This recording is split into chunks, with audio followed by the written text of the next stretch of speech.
Vamos sentar? Queridos, há muito tempo atrás eu cheguei a tocar nesse texto aqui na igreja. É um texto que eu gosto, porque tem uns ensinamentos muito preciosos aqui para nós. Se você estiver atento hoje ao que Deus vai falar, você vai ver que 2 versículos simples, pequenos, tem muito para nos ensinar, muito para nos ensinar. Eu vou só contextualizar para você. Diz a palavra que Davi, como rei, ele tinha os seus valentes. Eu não sei se você já ouviu falar nos valentes de Davi. O texto aqui diz que relatado na Bíblia 37 valentes. Parece que tem algum outro texto que fala 33, mas esse texto aqui diz que tinham 37 valentes. Que eram esses valentes? A Bíblia diz que eram homens normais. Lá em 1 Samuel, capítulo 22, nós vemos que eram pessoas normais, muitos até rejeitados da sociedade, mas o texto diz que eles foram leais a Davi em todo o tempo. Então eles eram guerreiros de Davi, pessoas que tinham histórias e que estavam próximos a Davi. Uns iam à guerra e outros não iam à guerra, ficavam na retaguarda, guardando ali o território, guardando as tribos. E Davi faz menção na sua despedida. Davi aqui já está encerrando o seu ministério. Ele faz menção de 3 valentes. Vê se você acha comigo aí, 2 Samuel 23, no versículo de número 8, ele fala de um valente, Josebe-Basebete. Olha que o nome do camarada, filho de Taquenome, que era o principal dos capitães. Ele era um adino, o erzita, e se opusera a 800 e oferiu de uma vez. Então Davi fala de um valente, Josebe-Basebete. Qual a história que Davi conta desse Josebe aí? Que de uma vez só ele lutou contra 800 pessoas. Era valente ou não era? Era muito valente. E a Bíblia fala também no versículo de número 9, de Eleazar, era um outro valente.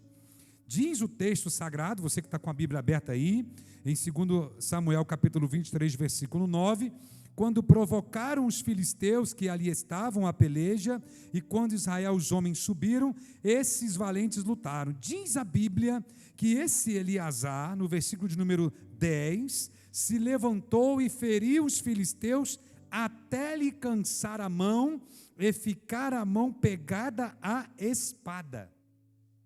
Eleazar guerreou tanto, lutou tanto, com tanta valentia, que o texto sagrado diz que a mão dele ficou grudada na espada, e não conseguiu mais tirar a mão da espada.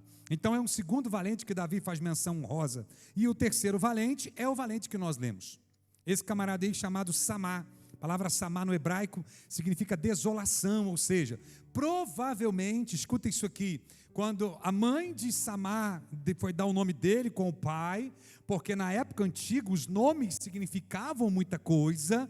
O nome Samá, que em hebraico é desolação, ou seja, houve alguma coisa que Samá não teve algum conforto na infância, Samá não era bem-vindo quando foi gerado, alguma coisa aconteceu com Samá, porque o nome dele significa desolação. Para você ter uma ideia, o nome de Isaac, quando Abraão deu com Sara, é sorriso. Por quê? Quando Deus fez a promessa para Abraão, já na sua idade avançada, com 90 anos, e Abraão deu uma gargalhada, porque como é que eu vou ter um filho? Então o nome de Isaac significa sorriso. Quando José tem filhos, José dá nomes para os filhos, Efraim e Manassés.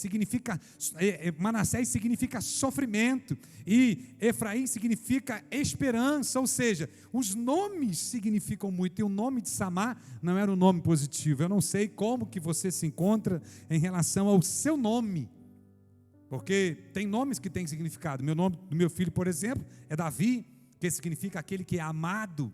Cada nome tem um significado. Eu não sei quando tem uma junção, né? Junta um nome com a outra, né? O nome da minha cunhada é Isalene. juntou Isaías com Sirlene. Então, às vezes, não tem um significado, alguma coisa muito específico assim. Mas o nome, às vezes, ele é dado, irmão. Não é importante, é o nome que é dado. É importante aquilo que é feito depois de que você nasce e tem o privilégio de estar na presença de Deus, de ter a sua família, de fazer alguma coisa. Talvez até o nome não é o nome que você gosta, mas você pode ser uma bênção na casa do Senhor. Quem quer ser uma bênção na casa do Senhor? E aí, Davi cita esse camarada Samá, diz que ele era um ararita. Você viu aí? Está escrito na sua Bíblia, com H. Ararita é aquele que habita na montanha.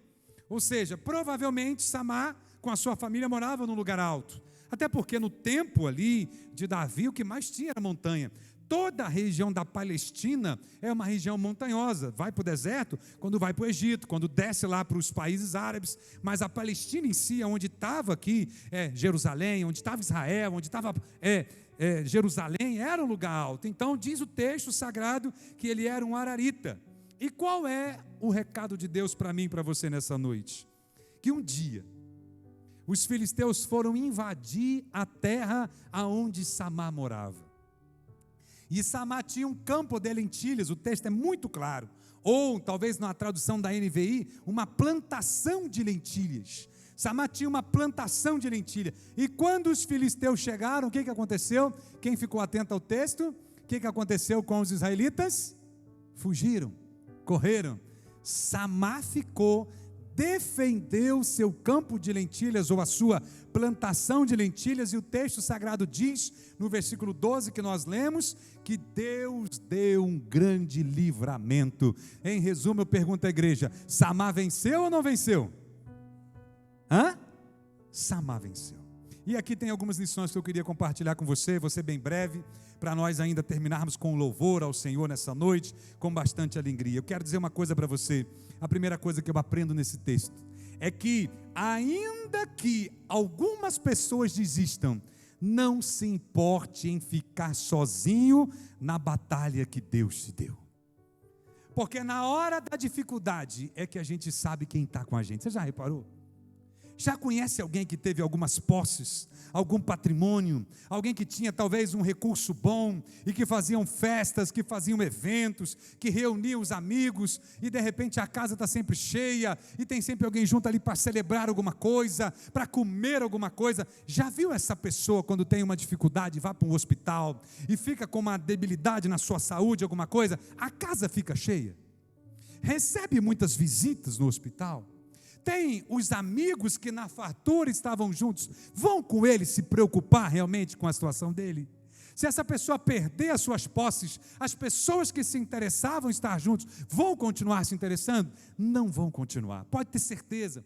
Com raríssimas exceções, existem pessoas que só estão junto com a gente quando as coisas estão boas, quando as coisas estão acontecendo, quando a gente está por cima. Só que se a gente estiver por baixo, porque a vida às vezes é uma roda gigante, às vezes você está bem, daqui a pouco você está mal, daqui a pouco você fica bem de novo. Eu quero dizer uma coisa para você, ainda que você esteja sozinho, não se sinta sozinho, porque a presença do Senhor é com você.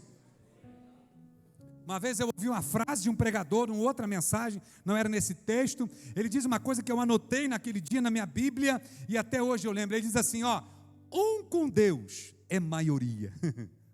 Isso é forte demais. Só tem um, eu estou sozinho. Samá ficou sozinho naquela plantação para defender a plantação. Samá não estava sozinho, aquele que estava com ele é maior e tem todo o poder, irmão. Eu quero dizer uma coisa para você, quem serve a um Deus todo-poderoso que está aqui nessa noite, levante a sua mão, dá um glória a Deus aí no banco, porque você não está sozinho. Aliás, é sozinho que Deus se revelou a Moisés, você sabia disso? Sozinho, quando ninguém sabia que Davi, segundo a Bíblia, matou um leão e um urso. É sozinho que Deus faz as coisas que muitas vezes nós não imaginamos. Eu estava lendo outro dia, fazendo uma ministração sobre o Apocalipse, sobre as igrejas, É sozinho, isolado numa ilha, que Deus revela o Apocalipse para João, já na sua idade avançada. Irmão, você até pode estar sozinho, você até pode não ter ninguém para te defender, mas o Rei dos Reis, o Senhor dos Senhores, o Senhor dos Exércitos, igual diz os Salmos, está com você e Ele garante a sua vitória. Ah, mas todo mundo vai embora. Fique no projeto que Deus te deu, porque Ele te garante a vitória. Ah, mas eu não vou, mas eu não estou com medo, irmão. Se você tem Jesus, você não está sozinho. Sabe quem fica com você nessas horas difíceis? A presença do Espírito Santo de Deus. Oh, irmão, está escrito, Jesus falou assim, ó, eis que eu estou convosco todos os dias, até a consumação do século. Quem sente que tem Jesus aqui como amigo? Quem sente que Jesus está com você? Ah, mas a luta está grande lá em casa, pastor, a situação está complicada, eu não sei mais o que fazer, parece que não tem jeito, irmão. Tem um quarto homem da fornalha presente com você. Aqueles 3 homens não estavam sozinhos, a lançou ali na cova dos leões. Não está sozinho, tem alguém com você, irmão. Para de achar que mas ninguém gosta de mim, ninguém me ajuda, ninguém me ama. É tanto mimimi, é tanto coitadismo que nós estamos vivendo, irmão, e nós estamos esquecendo que nós temos alguém que está conosco todos os dias da nossa vida. A diferença é que muitas vezes nós esquecemos. Você já reparou? Tem vezes que a gente se esquece quem a gente serve. A gente esquece que nós servimos um Deus, irmão, que criou todas as coisas e está no controle de todas as coisas. Todo mundo saiu, Samar ficou sozinho, mas ele tinha a presença do Deus que nós servimos juntamente com ele. Eu gosto de um texto que Deus fala para Josué, no capítulo 1 do seu livro, no versículo 5. Eu não sei se você já leu a história de Josué, mas você acha, nós estamos aqui entre irmãos, a gente está num bate-papo aqui, quero que você me ajude. Você acha que era fácil suceder Moisés, André? Diácono, o que você acha? Irmão, Moisés falava face a face com Deus. Moisés recebeu as tábuas da lei, e Moisés envelhece, e Josué, que era, o seu sucessor, guardava ali a sua cabana, ficava junto com ele, carregava os instrumentos, ajudava a servir ali a cantina, e de repente Deus fala, você é com você. Você acha que era fácil, irmãos? Não era fácil ser Josué, era muito difícil. E quando Josué fala assim aqui, como é que vai ser esse negócio aí? Quando o povo perguntar, o que eu vou falar? Você entrou no lugar dele, porque com Moisés, Deus deu a direção, fala que eu sou, foi o eu sou que enviou. E Deus dá uma lição linda, está em Josué capítulo 1, versículo 5, Deus fala para Josué assim, porque ninguém te susterá diante de ti, todos os dias da sua vida, assim como fui com Moisés, serei contigo, não te deixarei e nem te desampararei. Oh, irmão, Deus não vai te deixar. Mas eu não sou Josué, mas você tem a promessa. Quem tem a promessa que Deus não vai te deixar? Mas eu não tenho, mas Deus não falou comigo, falou com Josué. Irmão, se está escrito aqui é para você, se tem palavra de promessa de vitória, eu estou tomando posse. Quem quer tomar posse, levante a sua mão, dá um glória a Deus aí, porque Deus não te abandona. Deus não abandona, irmão. É a diferença que às vezes bate o espírito de Elias, A gente vai para a caverna e fala, só tem eu, só fiquei eu, 7.000 tinha lá, irmão. Deus falou ali, e depois Deus manda prova para Elias, que Deus estava cuidando de Elias, mas o sentimento do medo de Elias é que toma conta. A diferença é que às vezes aparecem as Jezabéis da vida, que são as lutas, que são as coisas que vêm para tentar nos desestabilizar. Talvez você, como Elias, também corre, também tem medo, também se isola, porque você é ser humano. Uma coisa é certa, irmão, o nosso Deus não nos abandona. Eu gosto do Salmo 121. Salmo 121, ele fala uma coisa linda, ele diz assim, eis que não tosquenejará, nem guardará o guarda de Israel. Aquele que te guarda não dormirá. Irmão, a palavra tosquenejar é cochilar. Sabe quando você, né? Eu já falei aqui um dia, no domingo, depois daquele almoço maravilhoso, hein? Daquela feijoada, quem gosta aí? Daquele, não sei que vocês gostam, né? Estrogonofe, lasanha, aquele bife com batata frita, aí que você come, aí depois você dá uma relaxada depois do almoço. Meio-dia, 1h, vocês almoçam tarde, né? Eu almoço cedo, eu gosto de almoçar meio-dia. Tem gente que almoça 2h da tarde, 2h30, né? E dá aquela descansada. Lá na Europa, na Espanha, tem a sexta, que é o nome que dá, né? Sexta com C, não é com S, que é aquela meia hora. Nas empresas, você tem rede, você tem sofá, tem cama, as pessoas trabalham, almoçam e dormem, cochila, tosqueneja, descansa. O guarda de Israel não cochila, irmão. Quero dizer uma coisa para você, talvez você está olhando, mas Deus está cochilando, não é possível. Aonde está o meu Deus, irmão? Diz o texto que o nosso Deus está no céu e faz tudo o que lhe apraz. Deus está cuidando de você. A primeira lição que eu aprendo nesse texto é que se todo mundo sair e você ficar sozinho, você tem a presença de Deus com você. A segunda coisa, vê o versículo 12 comigo aí, olha o que diz. E este, pois, que é o Samar, se pôs no meio daquele pedaço de terra. Vamos pensar numa plantação, e de repente os filisteus vindo para saquear, porque a terra era boa, a terra era fértil. De repente os filisteus estão chegando, Samar se coloca no meio. Repita comigo, no meio. Ih, mas está muito fraco. Segunda chance, no meio. Graças a Deus. Samar fica no meio. O que isso significa para mim aqui, irmão? Que nós temos que nos posicionar. Tem gente que gosta de ficar escondido, você sabia disso? Tem gente que gosta de ficar escondido, tem gente que gosta de ficar no canto. Lembra quando Pedro foi reconhecido como discípulo de Jesus? Você lembra disso? Já leu lá no texto sagrado? Que de repente Jesus estava indo, para ser julgado, e de repente os discípulos, todo mundo correu, e Pedro foi atrás, chegando no lugar, diz a Bíblia que João conhecia o sacerdote, Pedro não tinha intimidade, Pedro fica no pátio.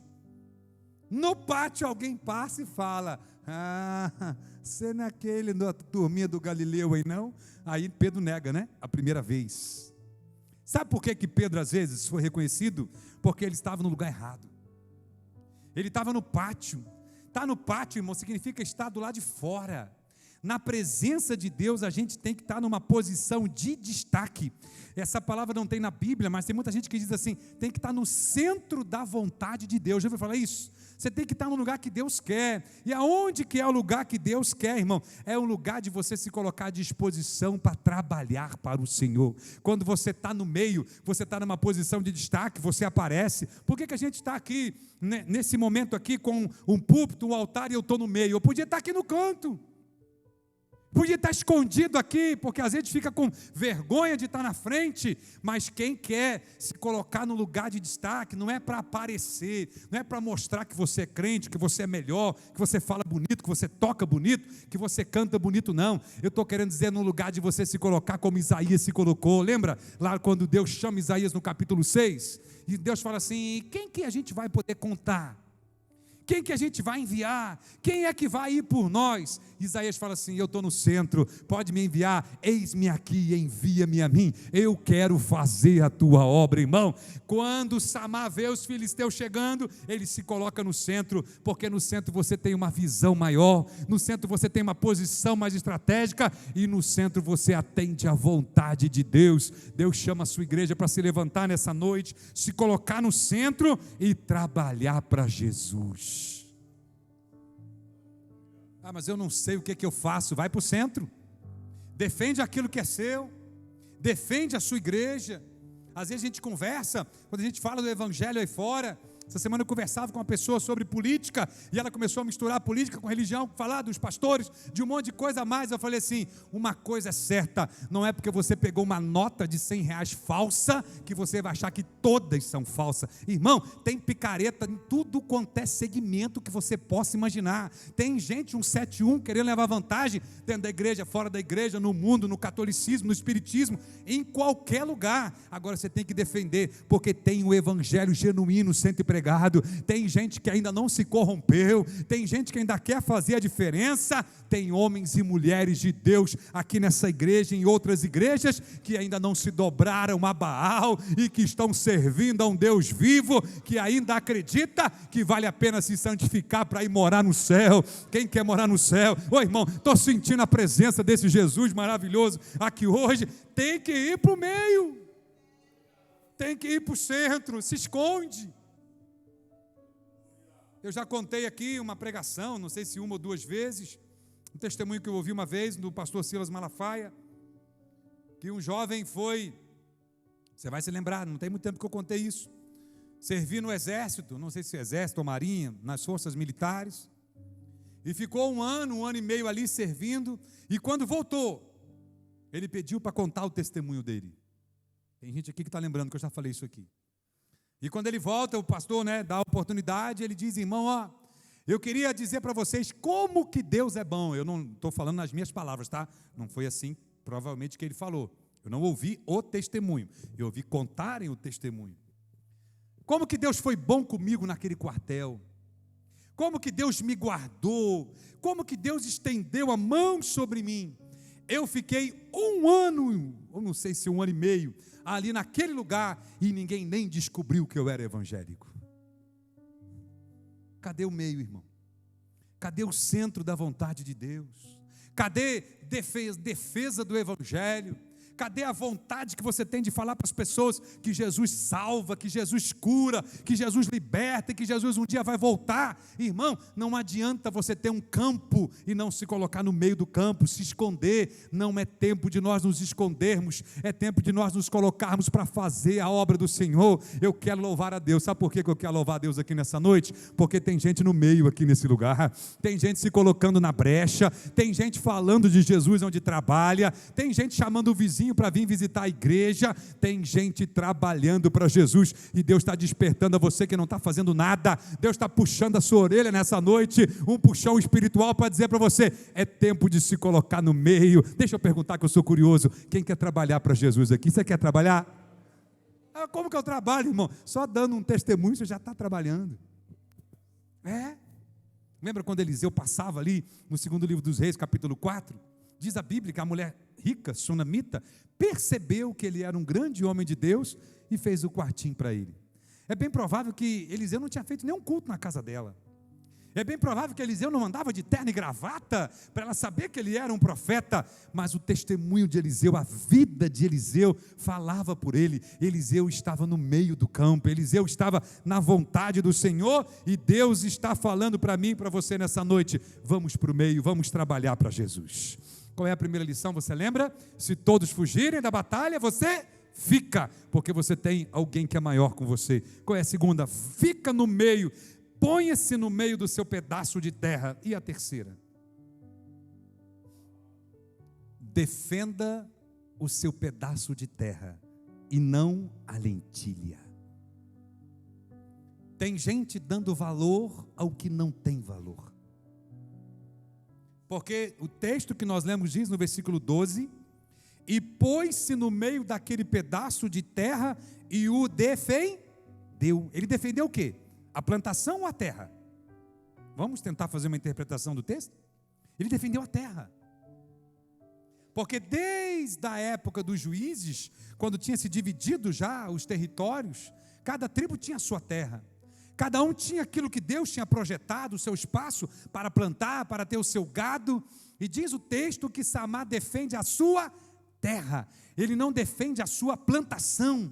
Ele não defende a lentilha. Ele defende o seu terreno, irmão. Quero dizer uma coisa para você espiritualmente aqui através da palavra. Nós temos que defender o que é eterno e não o que é passageiro. E na Bíblia, o que é eterno, irmãos? É a nossa fé, é a nossa unção, é a nossa família e é a nossa salvação. Porque tem gente preocupada com casa, você sabia disso?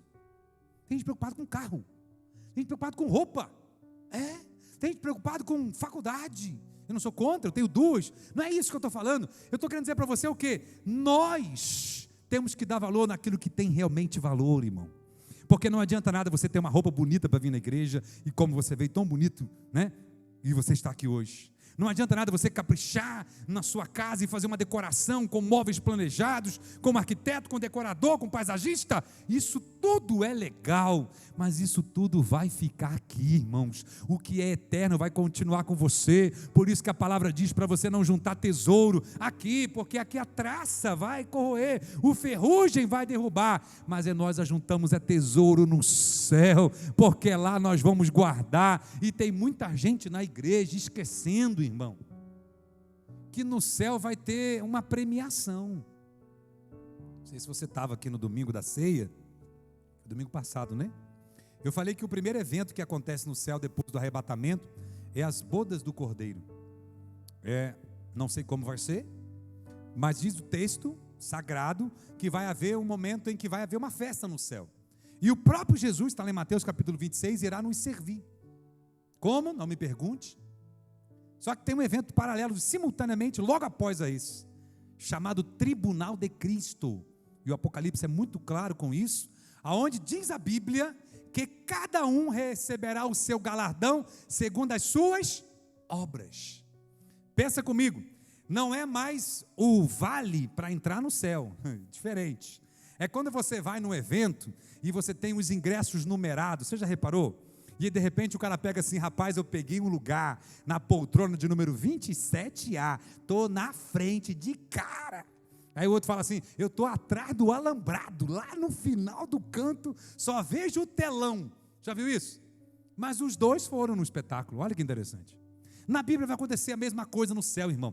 Cada um vai receber um galardão, segundo as suas obras, ou seja, tudo que você faz, o profeta Malaquias disse que tem um memorial escrito. Está escrito o que você fez. Se você deu um folheto para alguém, vai para o memorial. Se você veio no culto de oração terça-feira, vai para o memorial. Se você veio no culto e adorou o Senhor com o coração aberto, vai para o memorial. Isso vai acumulando, vai acumulando, vai acumulando. Um dia nós vamos receber, com o corpo já glorificado, transformado, um galardão, um reconhecimento perante aquilo que você fez. E aí eu quero dizer aqui, baseado na palavra, porque aqui só tem palavra, não tem galardão para quem tem casa de 5 andares, para quem anda de carro importado, para quem tem 100 mil no banco, não tem. Tem galardão para aquele que está fazendo o ID do Senhor Jesus, tem galardão para aquele que está orando pela igreja, tem galardão para aquele que é submisso espiritualmente ao seu pastor. Se você está trabalhando para Jesus, você vai ter uma recompensa. Quem crê nessa palavra,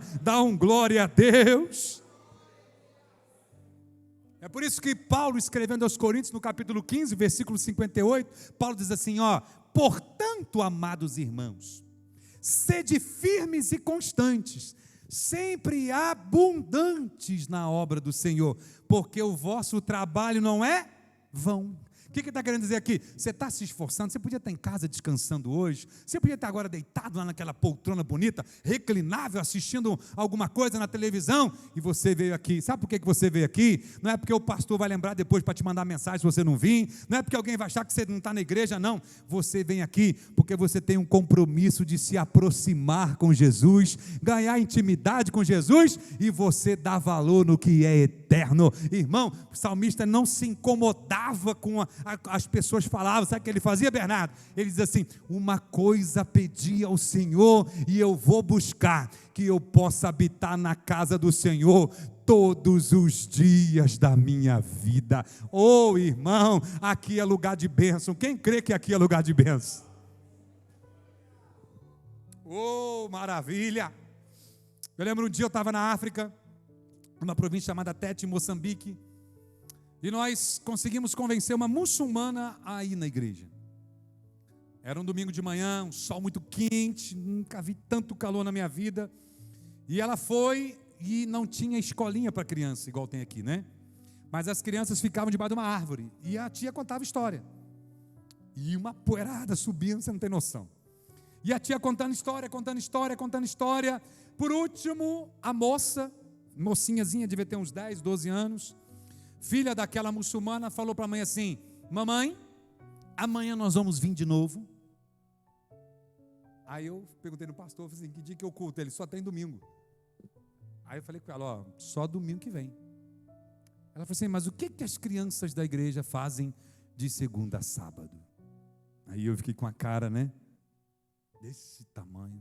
Eu falei, mas por quê? Ela falou assim, não. Porque lá na mesquita, aí olha a diferença, que são os muçulmanos, tem atividade para as crianças decorar lá, um negócio deles lá chamado Alcorão, que é a Bíblia deles, todo dia.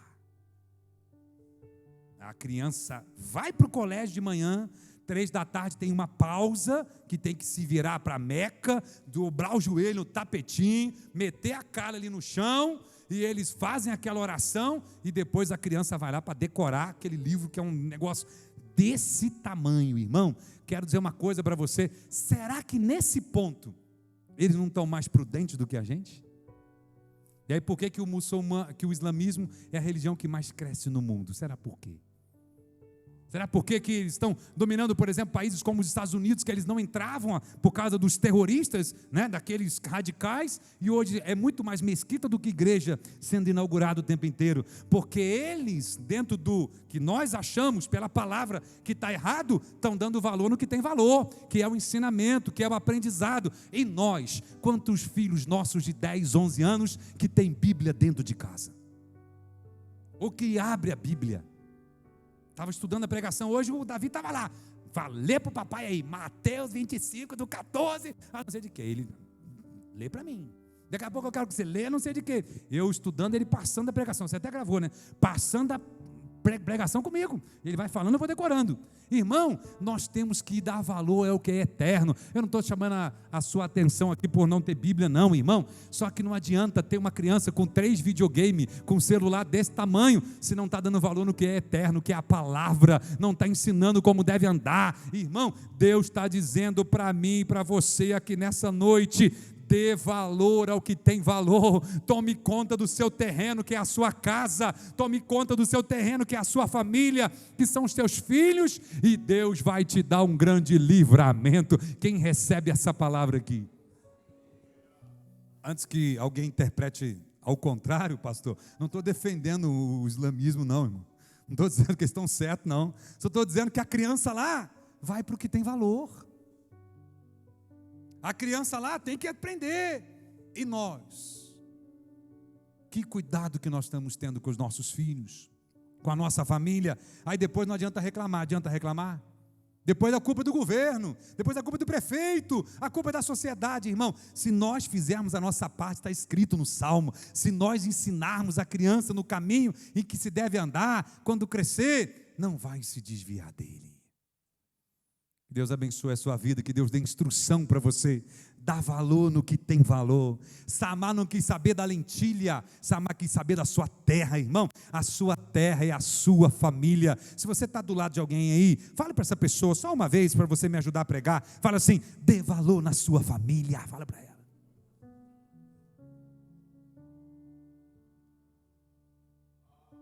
Oh, meu Deus maravilhoso. Defenda o seu campo, valorize o que tem valor. A 4ª lição para a gente já ir para o final. Nós precisamos valorizar as coisas pequenas. Samar não estava defendendo um campo com uma vinha. Samar não estava defendendo uma videira. Samar estava defendendo uma plantação de lentilha. Lentilha na Bíblia tem tão pouco valor, que tem um texto no Antigo Testamento, no Gênesis, que fala que Esaú trocou a sua primogenitura por Jacó, o seu irmão, que não tinha direito, por um prato de guisado de lentilhas. Era um cozido, né? Um cozido de lentilha. Quando a Bíblia usa isso no Gênesis, está querendo dizer o seguinte: ele trocou o que tinha mais preciosidade para ele, que era ser o primeiro filho, o herdeiro, por uma coisa que não tem valor nenhum. Porque é um cozido, um sopão de lentilha. Mesmo sendo uma plantação de lentilha, Samar estava dando valor naquilo que ele tinha. Pastor, eu tenho 10 reais de dinheiro no meu bolso. Pastor, lá em casa tem arroz e feijão. Pastor, eu estou indo para o culto, todo o culto com a mesma calça, ou com o mesmo sapato. Irmão, dê valor ao pouquinho que você tem, porque tem gente que não tem R$10, não tem arroz nem feijão, e nem tem roupa para andar. Eu quero dizer uma coisa para você, que pela palavra eu anotei aqui, porque eu não posso esquecer isso aqui. Se você não está preparado para defender lentilha, você não está preparado para defender o reino. Sabe por quê? Eu quero dizer uma coisa para você. Se Deus só vai colocar coisas grandes sobre a sua vida, se você souber lidar com as coisas pequenas. Isso aqui tem um fundo espiritual muito grande. Deus só vai colocar coisa grande, se você souber lidar com coisas pequenas. E eu provo na Bíblia, Mateus 25, a parábola que Davi leu para mim, dos talentos. O camarada chegou, pega assim, vou te dar 5 talentos, o outro vou te dar 2 e o outro vou te dar 1. Diz o texto, a partir do versículo 14 de Mateus 25, que aquele que recebeu 5, corre atrás, a palavra no traduzida é granjear, né? A palavra que a gente não usa muito, né? Ele multiplica aqueles 5 e arruma mais 5, ele dobrou. Aquele que ganha 2, conseguiu mais 2, dobrou. E o que ganhou 1 fez o quê? Quem sabe? Enterrou o talento. Quando o Senhor vem, chama o que deu 5 e ele apresenta: Senhor, eu consegui mais 5. Qual é o texto? O que a Bíblia diz? Servo bom. Não é assim que a Bíblia diz? Sobre o pouco fostes fiel, sobre o muito te colocarei. E o que deu 1 só? O que deu 2, também Jesus falou isso, né? Você foi fiel no pouco, eu te dei 1. O que deu 1 falou assim: aqui, o servo mau lá, eu sabia que o Senhor é uma pessoa que está acostumada a mexer com dinheiro. Na tradução de hoje seria isso. Você sabe fazer conta quanto que rende. Eu fiquei com medo, escondi e te guardei. Sabe o que a Bíblia de Jesus fez? Pegou esse 1, deu para o que tinha 10 e falou assim: até o pouco que você tem lhe será tirado. Sabe o que eu aprendo aqui na palavra, dentro do texto lá da parábola dos 10 talentos, dos talentos lá de Mateus 25? Não é o quanto que você tem, é como você dá valor ao que você tem. Me lembro quando eu era criança, eu morava com a minha avó, ou pelo menos passava períodos lá com ela. Não tinha luz, nós morávamos com lamparina e lampião. Não tinha banheiro, isso eu tomava banho numa bacia. Quem lembra da bacia aí? Bacia com um negocinho jogando em cima, e quando estava quente tomava banho na borracha, uma borrachinhazinha, vinha aquela bica d'água, e as crianças tudo ali na bica, tomando banho. Não tinha luz, o colchão era de capim, ficava com a marca do freguês assim, certinha, não tinha nem como virar, você deitava, caía no buraco aqui, a parte de trás aqui, as costas. Mas a casa da minha avó brilhava. Ela varria, até hoje ela varre, até 82 anos. Ela varre o terreno, o terreiro. Hoje já tem luz, né? Está tudo moderno. Mas ela varria o terreiro, ela limpava, ela fazia, ela areava. Depois botaram um chão vermelho. Quem lembra desse chão vermelho? Como é que era o nome desse chão? Aquele negócio? Vermelhão. Botaram um chão daquele vermelho, que era um piso. Passava um negócio ali, não sei. Hein? E ela limpava aquilo, irmão. Era pobre, não tinha nada, mas tinha um carinho, tinha um cuidado, tinha uma vontade, irmão. E tem gente que mora num palácio e não cuida de nada, não limpa nada, é uma bagunça. Irmão, não é o que você tem, é como você dá valor ao que você tem. Deus está te chamando, dá valor às pequenas coisas, irmão. Eu acabei de ter um carrinhozinho humildezinho, mas não vou esquentar a cabeça não, está todo velho, todo acabado, irmão. Limpa o negócio, cuida, faz alguma coisa, porque se você cuidar do pouquinho que Deus te deu, o pouquinho vai multiplicar. Quem crê que Deus multiplica? Quem crê? Eu multiplico, irmão. Agora Deus vai dar uma coisa para o sujeito desleixado, não cuida de nada. Tem que cuidar, querido. Mas aonde está escrito isso? Está escrito.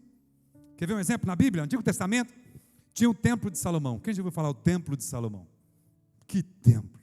São Paulo tem uma réplica, né? Troço gigante. Vem, derrubam o templo de Salomão, acaba com o templo. Deus promete um segundo templo. Deus chama um homem chamado Zorobabel, que ele era o governador na época, para comandar a construção. E nesse comando de construção, diz a Bíblia que uma oposição se levanta, a obra fica parada 12 anos, não acontece nada.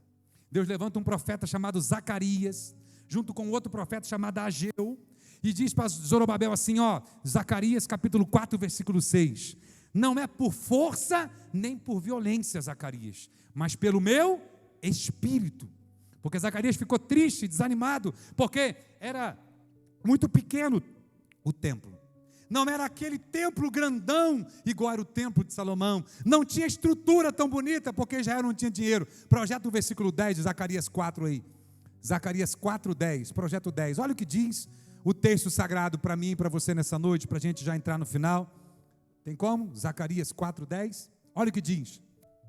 Porque quem despreza o dia das coisas pequenas. Zacarias estava achando, Zorobabel, o templo pequeno, porque estava lembrando do templo de Salomão. Só que Zorobabel, ele tinha ficado no exílio da Babilônia, e ele não conheceu o outro templo, e todo mundo falava, rapaz, você vai fazer essa igrejinha aí? Essa igrejinha não vai dar em nada, e essa igrejinha ninguém vai gostar, nós não temos como fazer o ouro, não temos como fazer a prata, irmão. Eu quero dizer uma coisa para você, projeta agora Ageu, capítulo 2, versículo 9, Ageu 2:9, o templo era pequeno, só que tinha uma coisa no templo que é impressionante. Sabe qual era a diferença do primeiro templo para o segundo templo? Olha o que o texto diz, a glória desta última casa será maior do que a da primeira. Irmão, você perdeu a chance de dar um glória a Deus aí no banco. O templo era pequeno, mas tinha a presença de Deus. O templo não tinha a suntuosidade do templo de Salomão, mas tinha a graça do Altíssimo, irmão. Às vezes você não tem tanto dinheiro, às vezes você não tem tanto patrimônio, mas você tem a presença do eterno Deus, a glória de Deus na sua vida. Talvez você não tenha um nome, um diploma de ensino médio, de ensino superior, uma pós-graduação, mas você tem o seu nome escrito no livro da vida. Dá valor ao que você tem. Fica de pé nessa noite. Cadê o ministério de louvor? Oh, meu Deus.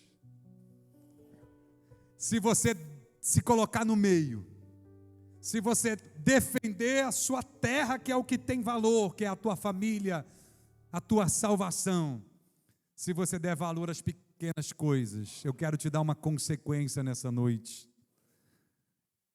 Você pode contar com o livramento de Deus na sua vida.